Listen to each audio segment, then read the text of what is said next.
গতকালকে ভোর 4:30টার সময় আমরা রিয়াদে এসে পৌঁছেছি। মাত্র অল্প কয়েক ঘন্টা রেস্ট করার জন্য আমরা হোটেল নিয়েছিলাম। কোথাও বেড়াতে গেলে আমাদের ফার্স্ট প্রায়োরিটি থাকে ঘোরাফেরা করা। বলতে গেলে আমরা তেমন ভাবে কোনো রেস্ট নিই না, মানে যতটুকু না নিলেই নয় ততটুকু নেওয়া হয়। আমরা অলওয়েজ ট্রাই করি আমরা যেন ফুল টাইমটা প্রপারলি ইউটিলাইজ করতে পারি। আমাদের এবার হোটেলের লোকেশনটা খুবই সুন্দর একটা জায়গায় ছিল। আজিজিয়ার মেট্রোর একদম সামনে ছিল হোটেলটা। আমরা হোটেল রুমের জানালা দিয়ে মেট্রো রেল দেখতে পাচ্ছিলাম। যেহেতু কালকে অনেক রাতে পৌঁছেছি এই জন্য অনেকটা টায়ার্ড ছিলাম আর হোটেল রুমের কোনো ভিডিও করা হয়নি। I hope lobby and location দেখেই তোমরা বুঝে ফেলেছো হোটেলটা কতটা ভালো ছিল। আর সার্ভিসও আমাদের কাছে একদম টপ নচ বলে মনে হয়েছে। সকাল টাইমটা আমরা বাতা মার্কেটে কাটিয়েছি আর লাঞ্চের পরে আমরা রওনা করে দিয়েছি। আমাদের এখনকার ডেস্টিনেশন হচ্ছে ফোলেভার্ডে যাওয়া। ফোলেভার্ড সিটিতে অলরেডি ঘোরা হয়ে গিয়েছে আমাদের। এখন আমরা ফোলেভার্ড ওয়ার্ল্ডে যাচ্ছি। যদিও 23-তে আমরা ফোলেভার্ড ওয়ার্ল্ডেও এসেছিলাম, বাট ওইবার আমরা অনেকটা লেট করে পৌঁছেছিলাম, এজন্য আমাদের সম্পূর্ণ জায়গাটা ঘুরে দেখা হয়নি। 4-5টা দেশ মিস হয়ে গিয়েছিল আমাদের ঘুরে দেখা। এই জন্য আজকে আমরা একদম বিকাল বেলায় বের হয়ে পড়েছি যেন আমরা প্রপারলি সময় নিয়ে ঘুরে ফিরে দেখতে পারি। যাওয়ার পথে পড়েছে অলায়া স্ট্রিট। এটা আমার রিয়াদের অনেক পছন্দের একটা জায়গা। আমি অলায়া স্ট্রিটে যতবারই এসেছি আমার কাছে অন্যরকম ভালো লাগা কাজ করে, অনেক ভালো লাগে দেখতে। অলায়া স্ট্রিটের রাতের বেলা সৌন্দর্য একরকম আর দিনের বেলা সৌন্দর্য অন্যরকম। আই থিঙ্ক তোমরা যখন এই ব্লগটা দেখছো ততক্ষণে অলরেডি আমি আমাদের কিংডম টাওয়ার ভিজিটের ব্লগটা আপলোড করে দিয়েছি। আর তোমরা যদি কেউ মিস করে থাকো অলায়া স্ট্রিটের কিংডম টাওয়ারের ব্লগটা, তোমরা অবভিয়াসলি দেখিয়েছো ব্লগটা। আই হোপ তোমাদের কাছে ভালো লাগবে। অলায়া স্ট্রিটের এক একটা বিল্ডিং এর স্ট্রাকচার এক এক রকমের সুন্দর। আরো কিছু দূর আগাতেই আমাদের চোখে পড়লো রিয়াদ গ্যালারি। সেই 2021-এ এসেছিলাম রিয়াদ গ্যালারিতে। তারপর অনেক বছর ধরে আর আসা হচ্ছে না রিয়াদ গ্যালারিতে। রিয়াদ গ্যালারিও কিন্তু রিয়াদের খুবই সুন্দর একটা শপিং মল। তোমরা যদি কেউ আমাদের আগের রিয়াদ গ্যালারির ব্লগটা দেখতে চাও তাহলে কিন্তু আমার মামুনির ইউটিউব চ্যানেলে খুব সহজেই পেয়ে যাবে। আমরা কিন্তু অলরেডি চলে এসেছি বলিভার্ড ওয়ার্ল্ডে। একই তো জিপিএস লোকেশন দেখি এখানে আসাটা একটা হ্যাসেল, তার উপর আবার এখানে পৌঁছানোর পরে পার্কিং খুঁজে পাওয়া আর একটা ঝামেলার ব্যাপার।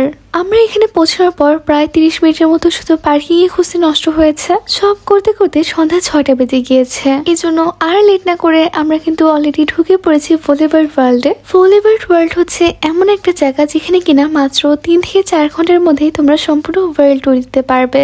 এই একটা জায়গাতে প্রায় পৃথিবীর 16টা দেশকে রিপ্রেজেন্ট করা হয়েছে। ফার্স্টে আমরা স্টার্ট করছি আফ্রিকা মহাদেশ দিয়ে। আমরা একটা আফ্রিকান মার্কেটে ঢুকে পড়েছি। এখানে বেশ কয়েকটা আফ্রিকান কালচারের শপ ছিল। কিন্তু এখান থেকে আমাদের তেমন ভাবে কোনো কিছু শপিং করা হয়নি। আমরা ঘুরে ফিরে দেখছিলাম এখানে কি কি পাওয়া যায়।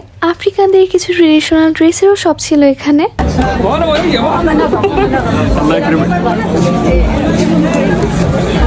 আফ্রিকার পাশে ছিল ইজিপ্ট। ইজিপ্টটা খুব ছোট করে বানানো হয়েছে। এখানে শুধুমাত্র ইজিপ্টের পিরামিডগুলোই দেখা যাচ্ছিল। আর একদমই কার্নিশে কয়েকটা ইজিপশিয়ান শপও ছিল। আজকে আমাদের মেইন অ্যাট্রাকশন ছিল গ্রিস, ইতালি এবং চায়না ঘুরে দেখা, কারণ এর আগের বার আমরা এই 3টা সুন্দর দেশ দেখায় মিস করে ফেলেছিলাম। এবারে আমরা চলে এসেছি গ্রিসে। গ্রিসটাও ছোট করে বানানো হয়েছিল। গ্রিসে হচ্ছে বেশিরভাগই ক্যাফে ছিল, বাট গ্রিসের ভিউটা অনেক বেশি সুন্দর ছিল। আর যেহেতু আজকে ফ্রাইডে ছিল এজন্য মোটামুটি অনেকটাই ভিড় ছিল সবগুলো দেশে। এবার আমরা গ্রিস থেকে সরাসরি চলে যাচ্ছি মরক্কোতে। মরক্কোর মার্কেটটা আমাদের কাছে সবচেয়ে বেশি ভালো লেগেছে। মরক্কোর ট্রেডিশনাল ড্রেসগুলো দেখতে অনেক বেশি সুন্দর লাগছিল। আর একদম মার্কেটের গলিতেই একটা সুন্দর মসজিদ ছিল। মনেই হচ্ছিল না যে এই সব কিছু আর্টিফিশিয়ালি বানানো হয়েছে। আমাদের কাছে তো মনে হচ্ছিল আমরা হয়তোবা সত্যি সত্যি মরক্কোতে চলে এসেছি। মরক্কো ঘোরা শেষ করে আমরা হাঁটতে হাঁটতে চলে গেলাম ইতালিতে। ইতালিতে সবচেয়ে বেশি মানুষের ভিড় ছিল। ইতালির ভেনিস সিটিটাকে রিপ্রেজেন্ট করা হয়েছে এই জায়গাটাতে। ইতালি ডোমিনোস থেকে আমরা পিজা নিয়েছিলাম। বেশ কয়েকটা পিজা পাস্তা শপ ছিল ইতালিতে। যদিও ইতালিতে লাইটিংটা একটু কম ছিল, একদম সত্যিকারের ইতালির মতো।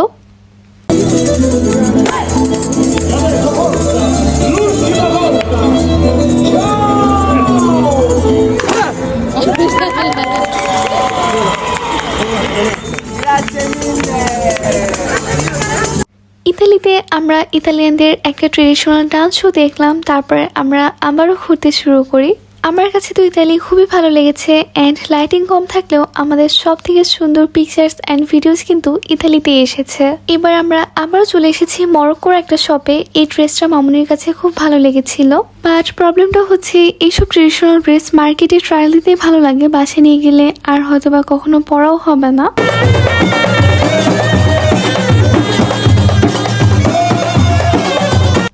তারপর ট্রেডিশনাল ডান্স শো দেখে এবার আমরা চলে যাচ্ছি চায়নাতে। চায়না দেশটাকেও খুবই সুন্দরভাবে রিপ্রেজেন্ট করা হয়েছে। Chinese restaurant, street food market এবং মাসাজের জায়গাও রয়েছে এখানে। চায়না মার্কেটটা স্পেশালি ড্রেস শপগুলো আমাদেরকে অনেক বেশি অ্যাট্রাক্ট করছিল। চাইনিজ ড্রেসগুলো সবসময় অনেক বেশি কমফোর্টেবল হয় আর ডিজাইনগুলো দেখতেও খুবই সুন্দর হয়। বাট অবভিয়াসলি এখানে সবকিছুই ওভার প্রাইস ছিল, এজন্য আমরা কোনো কিছু এখান থেকে শপিং করছি না।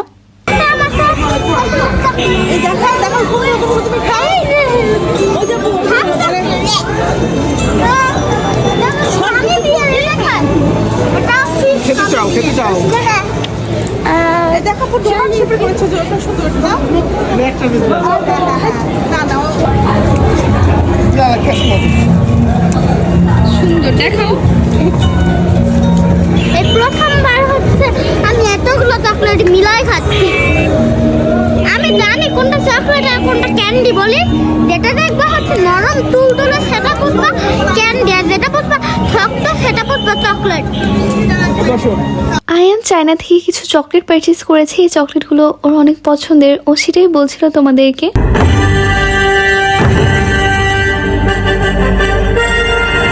চাইনিজ ট্রেডিশনাল ডান্স দেখে এবার আমরা অ্যামাজন গ্রোভ দিয়ে চলে যাচ্ছি ফ্রান্সে। ফ্রান্সেও প্রচুর মানুষের ভিড় ছিল, যেহেতু এখানে আইফেল টাওয়ার আইকনটা বানানো হয়েছে। ফ্রান্সের Eiffel tower and street side ক্যাফেগুলো ছাড়া আমার কাছে অন্য কোনো কিছু স্পেশাল বলে মনে হয়নি।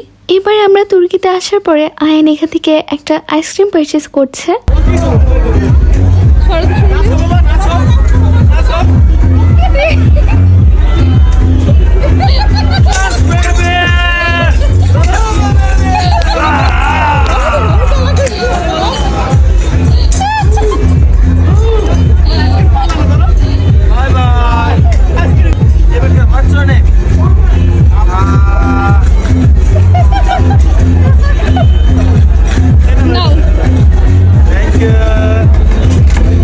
টার্কিশ ট্রেডিশনাল আইসক্রিমটা নিয়েছে আয়ান আজকে। তুর্কির পাশেই ছিল ইউএসএ, এখানে লাস ভেগাসকে রিপ্রেজেন্ট করা হয়েছে। যেহেতু ইউএসএ, স্পেন এইসব দেশগুলো আমরা আগেও ঘুরেছি, এজন্য আজকে আর ডিটেলসে ঘুরছি না। জাপানের ঠিক পাশে নিউলি অ্যাড করা হয়েছে একটা স্নো সিটি, বাট এখন আমরা স্নো সিটির ভিতরে যাব না, কজ টিকিটটা এক্সপেন্সিভ অ্যান্ড আমাদের হাতে এতটা সময়ও নেই।